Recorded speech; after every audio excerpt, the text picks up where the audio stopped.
Alright guys, this is Advent Rooster and Flock. We are the Plug-in Podcast. Welcome to episode 1. And the discussion tonight is MMOs sucking nowadays. I guess that's not a very good title, but Flock, why don't you tell them a little bit about yourself, since you have way more background and knowledge in MMOs and how you started and what you like, that kind of thing. Yeah, my name's Truman. I go by Flock.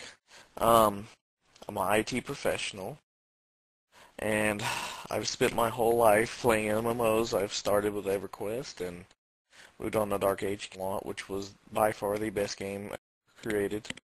And it's really just a sad thing to see what World of Warcraft has done to the MMO. You know, it basically has watered down every aspect of games to make it easier for intro people to come in. And since there's so many users on World of Warcraft, everybody, all the other companies just copy it so they can make money.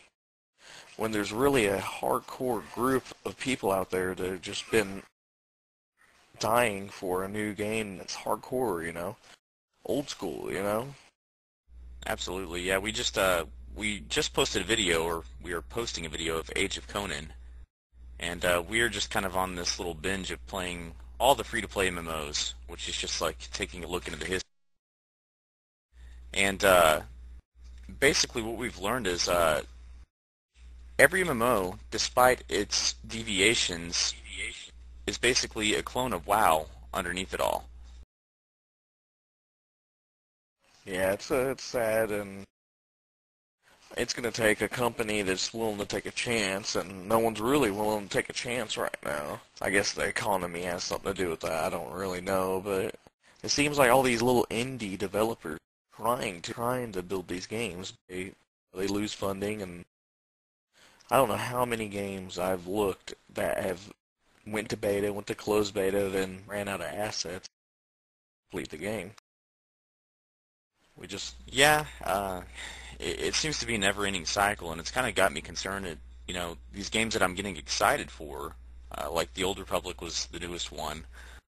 You pick it up, you buy it, you pay the subscription fee because you're still on the, oh my god, I've been waiting for this high. And then you figure out that, all you're doing underneath it all is just questing and turning in the quests, no matter how great the voice acting is or how great the story is. There's little pros in all of them, but I mean, it's just not enough to take me back to the way that MMOs used to be, and I think that it's because World of Warcraft has really spoiled us. I mean, we're even recording on Vent, and I think in some ways Vent and TeamSpeak and things like that have kind of ruined the community that these games are based on, Oh yeah, it's totally ruined the aspect of community. I mean, if you log into a game and look at the general chat, all you're gonna see there are the trolls. You're not gonna see any type of communication. All you're gonna see is Chuck Norris jokes. Yeah, there's no, hey, let's group up, or it's basically MMOs are consisting of your guilds, and those guilds only play with their guilds. They don't go out,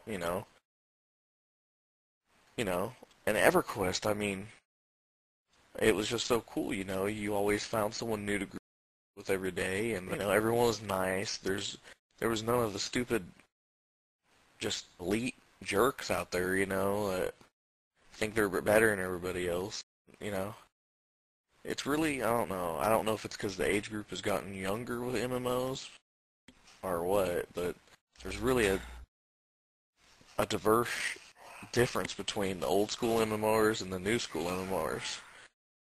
Yeah, I think I ought to reiterate on what I said earlier. It's by me bringing TeamSpeak and Vent into it. It's you kind of stated this once before that back in EverQuest or what was it, the Realm. You're playing on dial-up. You didn't have these options of high-speed communications, I mean, unless you're talking to your buddy on the phone overseas or something at the same time you're playing. So that's why, when World of Warcraft came around, you started having this option of talking to other people in the server room and just, planning strategies like that instead of having to sit around and rest and type out everything and manually read it. I think that there's a lot of immersion that's lost in the transition of vocals.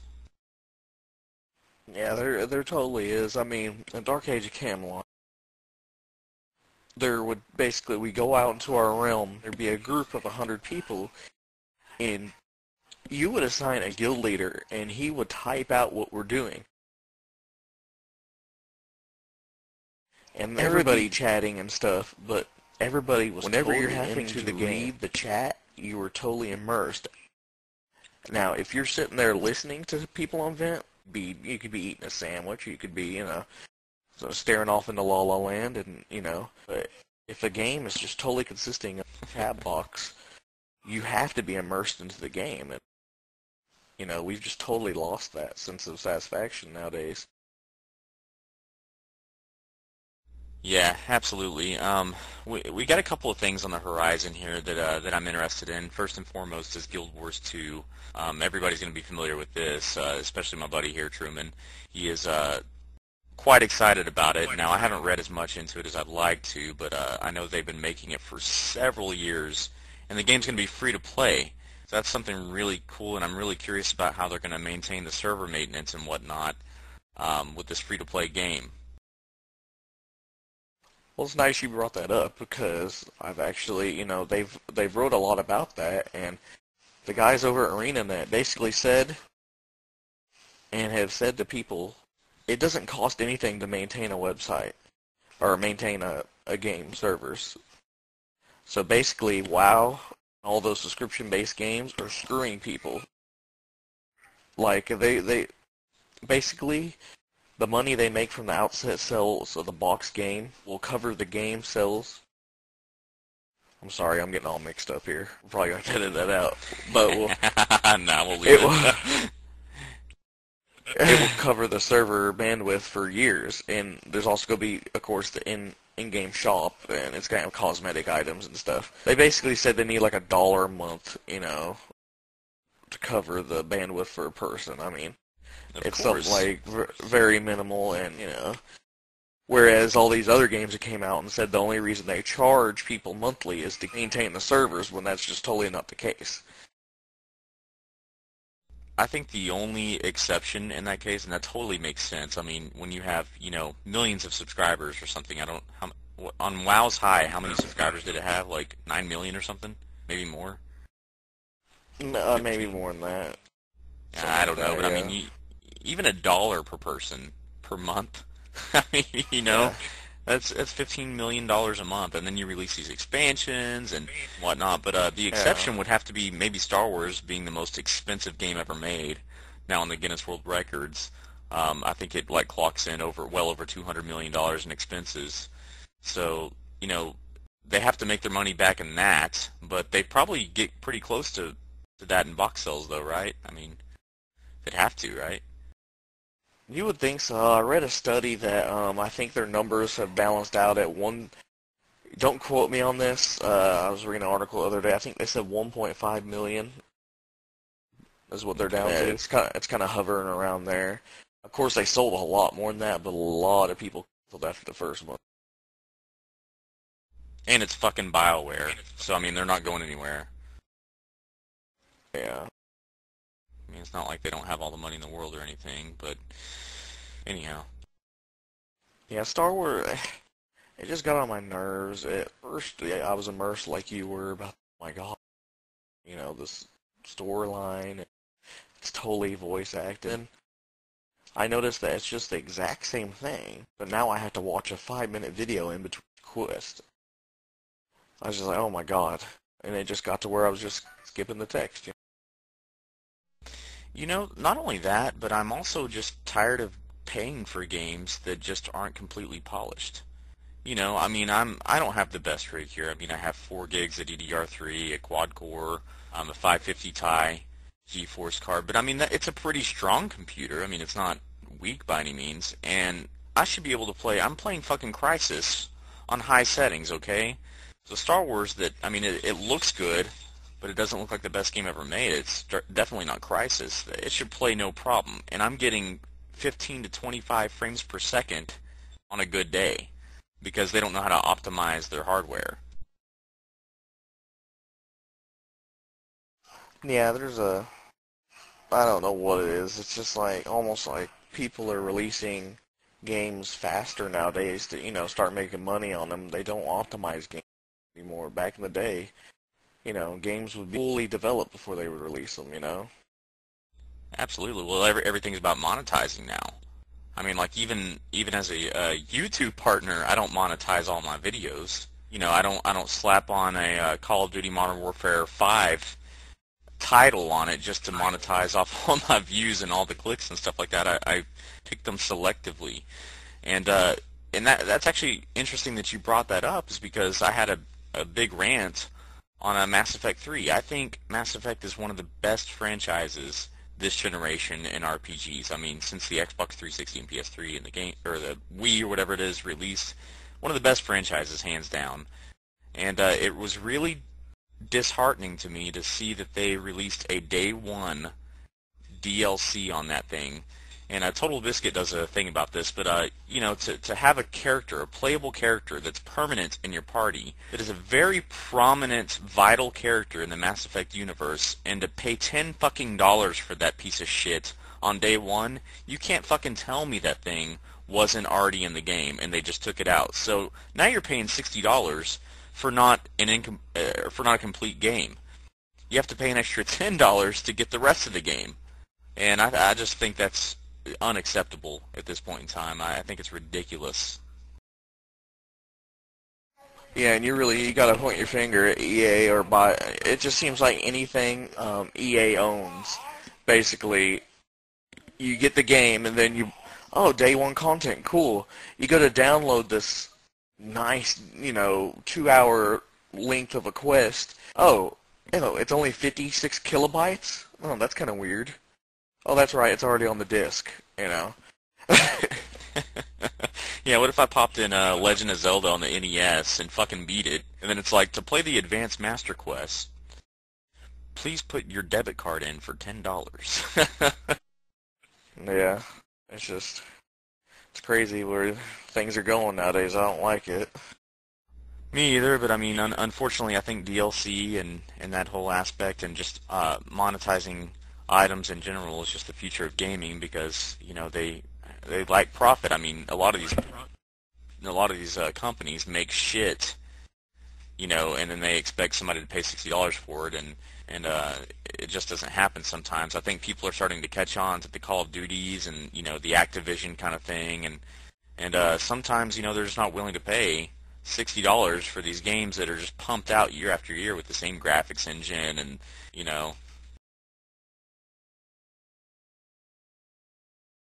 Yeah, well, one thing I think I'm liking the way MMOs are going as far as the free to play. It seems like almost everyone's at least transitioning to that. I think it's real cool that you could try out the game for free and mostly play the whole game almost for free. Yeah, absolutely. I think you know what, I'm so impressed with Mojang. And as you know, I built my channel off of Minecraft. But that was, for $10 2 years ago, I got the beta and every single update thereafter. I got the full version on release for $10. I got one of the best-selling games, from an indie developer, I'm sure. The guy's a self-made millionaire. And it just really impressed me that, he's on to the next project now. He's supported Minecraft for 2 years, and I just like that idea that nobody's gotten a hold of him except for Microsoft. They're going to put it on Xbox Live, but nobody's gotten a hold of him and been like, hey, if you want flying pigs in your game, charge somebody $5. I mean, it's pretty cool, and all this user content. I really like that idea. That idea. Yeah, it's really cool. I like the way Minecraft's one too. I mean, the guy's a genius. He made a game that looks like dog crap, and he just appeals to everybody. I mean, it seems like anyone that picks up that game just plays it. I Yeah, mean, it's pretty stupid, but it's awesome. the sense of survival and it's just amazing, the game. it just makes me frustrated. I wish I could think of something like that, so I could be a millionaire and develop the most awesome sandbox MMO ever created. Well, if you have like 1,000 hours to spare and you want to learn JavaScript, then I'm sure that'd be possible. I guess it's all about devotion and stuff, which I have nothing towards when it comes to graphic design. That making my 15-second intro took like 12 hours, and I'm fucking over it. Yeah, characters must be by far the hardest thing to do, because, I mean, Worm Online, the game looks amazing until you look at another character. Yeah, Worm Online. That's it's an interesting game, and perhaps we'll get into all the we've kind of had the rants and whatnot tonight, and all the cons of MMOs, and perhaps we'll get into the pros, the brighter side of things next week on the podcast, or next time when we upload one. I really don't have a set schedule, just whenever me and this guy can sit down and talk about things. But Truman, thanks for sitting in, man. And we will talk to you guys soon, YouTube. Any last words? Hey, all us hardcore MMOers, we need to get together, and we need to, they had that Coney thing that came out. It was a viral video, raised millions of dollars for that, that little black kid, what the I have MMO never community seen needs that. to. You have not seen the Coney video? You need to type Coney into YouTube and see how many views this guy has gotten. Now, Okay, since hang you have on. not heard about him, I'm going to tell you about him. Basically, this guy went over to Africa or somewhere, over there, and there's this leader over there that is stealing people's children and making them into his army. And yeah, I guess this guy didn't like it, so he's raised all this money by going to YouTube and making the viral video and selling all these self-starter kits to, get America to go kill this guy. Now, if we would just spend our assets on something that's really important, which is MMO development, I don't care about what happens over in Africa, I mean, if they really don't like it over there and they need to sell the ship over here, like their distant relatives did. And but yes, we need to get this boat selling on a hardcore PvP sandbox MMO that does not suck, that is not Darkfall. Yes, the more we support money hogs like Blizzard and EA and Activision, the less awesome games we're going to have, and the more shovelware we're going to fucking have every single year. I mean, we're looking at November, Black Ops 2. Really? Oh, good God, really? Yeah. But yeah, there's just a whole nother Blizzard. Don't these people understand? There's a whole nother set of MMOers out there that just are waiting for a PvP game. I mean, it's just as easy as that. A PvP sandbox. Come on, guys. Please. Someone listen. Yeah, listeners, also, if you guys have any awesome free-to-play MMO suggestions, please comment, and we'll thumbs up, get your comment thumbs up. I mean, I'm sure there'll only be like 7 of them to look at anyway, but and Flock and I will look it over and possibly download it, and it'll be featured in one of the future videos on the Advent Rooster channel. So thank you again, Flock, for joining in, and you guys peace out. We will talk to you guys soon.